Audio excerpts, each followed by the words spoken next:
Greeting from the vibrant city of Amsterdam. I'm thrilled to be joining you live from highly anticipated Google I/O event. We're in for a treat as we dive into the latest tech news straight from the brilliant minds of Google. Today we'll talk about beyond the buzzwords, demystifying AI. I'm Mazor Kario, product design and AI expert, and I'll be your host. And today with me is my guest, Xavier Portilla Edo, Google developer expert for ML and AI expert. I'm so happy that you joined me, Xavi. It's a pleasure for me as well. Thanks for the invitation. So let's start with thinking together about AI. What's the craziest misconceptions you've encountered about AI, and how do we debunk it? Yeah, I mean, right now, and especially with all the things that are happening in terms of, generative AI, large language models that, I mean, we will talk about it because I have a bunch of things to talk about it, but I think the craziest one that I heard is, the AI will remove jobs, will destroy everything that we are doing. Yeah. And that's something that it's appearing, and, with this Gen AI, with all these new trends are, these kind of thoughts are becoming more and more trendy, and of course, I mean, we are, our jobs are safe, but you think? Yeah, I think I know. so. People say that coders would be the first ones to be impacted, with all the co-pilot abilities and all of that. What do you think? No, I think right now is like they are helping us a lot. For instance, like now that you mentioned Copilot, like in my day-to-day, like that helps me like a bunch. It's like, I don't know, like the increasing the productivity is like, 2x, 3x time better than before. Like, I don't know, for instance, when I'm writing documentation, when I'm writing like boilerplate functions, like that is super, super fast. But that doesn't mean that we are gonna lose our jobs, We are gonna, the main thing here is that our focus is gonna be in the focus, not in those boilerplate things. Yeah. So you think we'll utilize the abilities of AI instead of like Exactly. being replaced? Okay. Exactly. So if I asked you to describe AI in just 3 words, what would they be and why? So, well, my expertise is in conversational AI, so I would say since 2010s, that there's a huge disruption right now. So I would say those 3 words are gonna be the future now. Like the future is now. The future is now? Yeah, because in terms, at least in conversational AI, we were waiting for a change for a while in terms of frameworks, way to interact, or the way that human interacts with computers. And now we are living that, so I think that is gonna be the 3 words, that I picked. I would have said amazing, fast, and frightening maybe. Yeah. No, and especially fast. I don't know. Right now we are seeing not every single week, a new model, a new large language model, a new, framework, a new tool, it's fantastic. I know 2023 start so fast and hard, and so I'm looking forward to the end of the year, to 2024, with all the Google things that are appearing right now. The technologies like Palm, all the things that are under Vertex AI that they release. All the things that are coming that for instance, I'm beta testing and are really, really great and working really nice. So yeah, looking forward to all the things that was presented in the IO Connect and when they bring to all the users in terms of generally availability, it's gonna be so awesome. So do you think that with Vertex and Palm and Bard in general, it will catch up with OpenAI and be even better?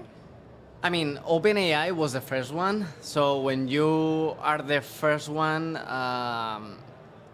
there's, you are advantage. You are on top of everything. But at the end, there are cool things appearing, like Bird. For instance, Bird right now has access to internet, which is OpenAI doesn't Yeah. have. Is I think it's You need trained to ask it to exactly. go to It's the internet. trained until 2021, I believe. So, what happened there? You know, Yeah. and then Bar, they are introducing new things. Palm 2 is really, really nice. Of course, I mean, every single LLM is good at its, you know, at its things. I mean, you cannot have like a perfect solution for everything, Yeah. which makes a lot of sense. And but yeah, I don't think that is like Bar is gonna be, or you know, on top of OpenAI or the other way around. I think that we are gonna choose. We are gonna, and that is something that I'm finding as well. Like for instance, do you use Claude from Anthropic? It's No. another LLM. No. So what we are, or at least where we are going, is like one LLM for one specific case, you know, use Yeah. case. So it's So they it's- will be different in the use case and exactly, the type of. exactly. It's not like iOS, Android, or iPhone or Pixel. It's like, you know, like you have your, for instance, like SecPalm, MedPalm, you know, like these Yeah. things. I see what you're saying. I think that first, if OpenAI was the first, doesn't mean that they will stay up there. And second, all the open source is getting there, right? Yeah.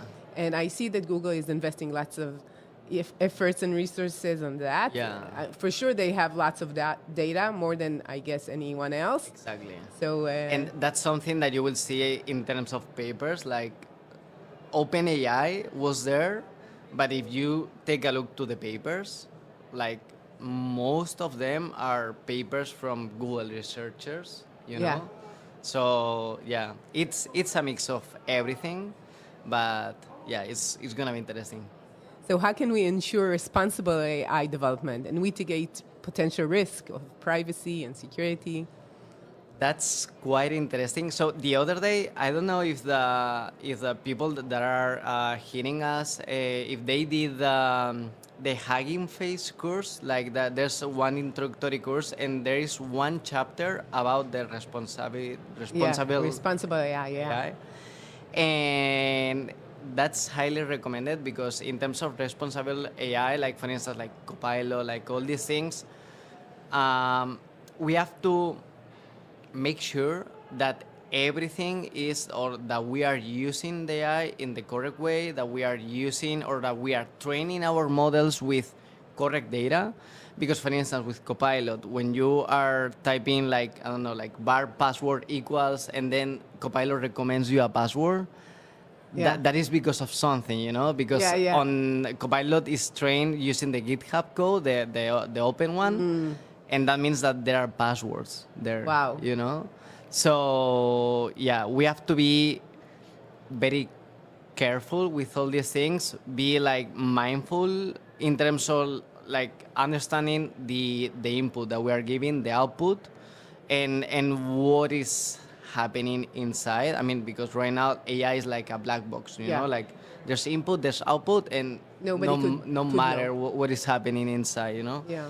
So yeah, and it's like I don't know, like it's part of the things or the efforts that we have to do as well, because yeah, like most of the people, like for instance, my friends, like when they are interacting with ChatGPT or Bar or whatever, is like, okay, so I take the output as the global truth, you know. So that's not the thing. We have to Right. double check every single output, Yeah. and to match with the reality. So yeah. Yeah. So you talked about the security of the data and what is the output, and you talked about the fact that sometimes it's not the truth, what it says. Another thing is the ethics and bias. When you're taking data from the real world, it is biased because people are biased and everything is biased. And then you get biased answers from it, you know, and we should take that into consideration too. Yes, yeah, absolutely, absolutely. It's like I don't know, like if you, for instance, like a simple use case, like when you search something from Wikipedia, you think that is true, and probably it's not. Like someone, because everyone can change Wikipedia, you know. Yeah. So that's super important, you know, like to double check whatever. Yeah, I know that in some cases it will quote a research that does not exist, for example. Exactly. And And you can tweak everything. Like you have an output, for instance, like which is great and which is true, and you can tweak that output, to make it happen like it's not true or it's not the reality. So because yeah, and especially with ChatGPT and Bard and all these things, like you can tweak whatever, like in terms of the conversation, you can end up in like in really weird things, and yeah, I saw like on Twitter like a bunch of things really funny but scary, because it's like, I don't know, like for instance like 2 plus 2, and I think it was ChatGPT like those 4, but at the end, like after a long conversation, it was saying 5, so yeah. You need to persuade it to say 5 in the end, but he's saying it in perfect security. He's so sure Yeah. that that's the answer, and you trust him. and then a screenshot to social media, and that's it. So yeah, we will need to be very careful with these things and Yeah. using it in the proper way. That's the most important thing. Yeah. So how can we strike a balance between embracing the potential of AI and maintaining human control and oversight? So that's, for instance, in Spain and also in Europe, like in Europe overall, like in the European Commission, there's right now like a committee working on this, like preparing laws, preparing, like Regulations. regulations. And in Spain and also in Italy, we are doing the same. Because, like we have to be very careful with these things. And there are also companies that these tools are not at all, or Yeah. if you are using them, it's because you are building a product on top of these things, which is also a really trendy thing, like building things on top of ChatGPT or on top of GPT-4 or these large language models. But at the end, it's like let's figure out what's going on here, and because for instance in Europe it's not like the US. In the US, here in Europe, we have the GDPR, and all the data is super important. We have to keep everything. And in the US, it's like, I don't know, like quite laxed. Like if you see the Californian one, the CCPA, and you compare CCPA and GDPR in terms of data protection, it's not the same, like Yeah. that's why, for instance, a bar is only you can access only from the UK here in Europe, because it's not they are in the process, so yeah, I mean, data privacy is super important, and there are things happening, but we are in an early stage, and like when we are talking about regulations, about laws and all these things takes time. So, and I wish and I hope that we will have something like, I don't know, probably by the end of the year, because things are moving quite fast. Yeah. I know, maybe it will be very similar to the GDPR for AI, but it seems that it will need to have the capacity to work with these laws and do something, because now the big companies have so much power, and governments don't really understand even the depth of the power. Exactly. And they're very behind. And even the technology. And as we said, it's moving so fast. Yeah. So it's and like, what they are doing, which is really, I mean, that makes sense. But for instance, in Spain, there's a machine learning committee, and there are some Google developer experts in machine learning there, and they are helping the government, because it's like, okay, I am the government, but I don't know how to deal with this. Like, can you explain me what is going on? So there's like a committee with specialists, and they are doing like, like a huge is right now, it's like a book of, like all the things that they are preparing for, at least for Spain, and similar to for Europe. So yeah. You mentioned data protection, which is so important, because right now you're taking data from within your company, whatever, and because you need these like cloud services or Exactly. applications, and you cannot have it like local. You cannot have this like model running local. So it's a problem. So yeah, for instance, well, right now on Azure, for example, you can deploy an OpenAI instance for instance, on Vertex, you can deploy right now Bison, which is a small palm tree. I fine-tuned the other day one Bison, and you can deploy these things, but it's something that, as you said, like you cannot run. Which one is the? I think it's the Facebook one. You can run it on a laptop, but I mean the laptop it's gonna use like 90% of the usage or something like that. And you know, when we talk about AI and when something is trained, in terms of infrastructure, in terms of computing, is like fine, but to train these huge models with billions and trillions of parameters and inputs is like crazy, you know? So it's something that, yeah, like we will need to deploy in the cloud, and it's not cheap. I don't remember the pricing in terms of Azure. In terms of Google, right now it's kind of free because it's not available for everyone, so we are testing it. But yeah, like it's not cheap.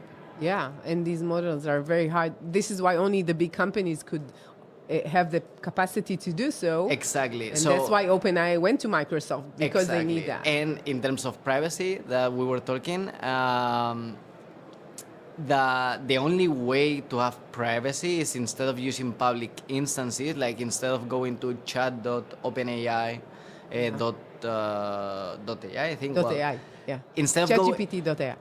Instead of going there, you have to deploy. What we are doing at my company is we are deploying like Azure OpenAI instances, and that's the way that you can say that your data is safe, because it's at the end it's just like a huge VM, like a virtual machine running the model and training and training and training with all the inputs, like for instance, like I don't know, with internal documentation, with internal wikis, with all these things. So yeah. You know, I was thinking two things. First, regarding the hardware, right now it's very heavy, but I guess that Apple would do something. NVIDIA is already doing for the gaming, so I guess we'll see advancement there we'll too. See, yeah. Yeah, and about the data that we're talking about, people don't really understand why it's so complex to build this, other than the model. You know, you need the computational power, these virtual machines to run that, and you need all the data.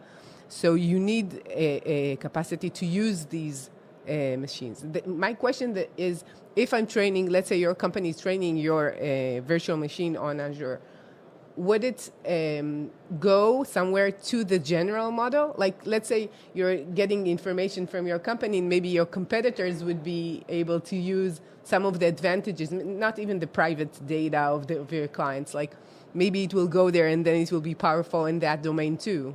Yeah, exactly. Like, and if you leak any internal documentation, probably like it could be powerful, but also you can have like a security leak and you don't even realize, and you don't know like that happened. Yeah. You know? Yeah. So it's powerful, but you know, like with control. Okay, we're almost done. I have more questions, but I'll take the last one. What's your ultimate dream for AI? Like, so. Well, right now I'm like living a dream with all these things in terms of conversational AI. So because as I said in the beginning, like we were expecting this change like happen since like 10, 15 years ago. Like we are creating a new paradigm in terms of like interactions between humans and computers, and right now I'm living my dream. Ah, good. My dream would be that it would help us and we will not help it. Yeah, exactly. Instead. Exactly. So thank you, Xavi, for being with me, and thank you all for joining us. Have a great day. Thank you. Bye-bye. Thank you. All right.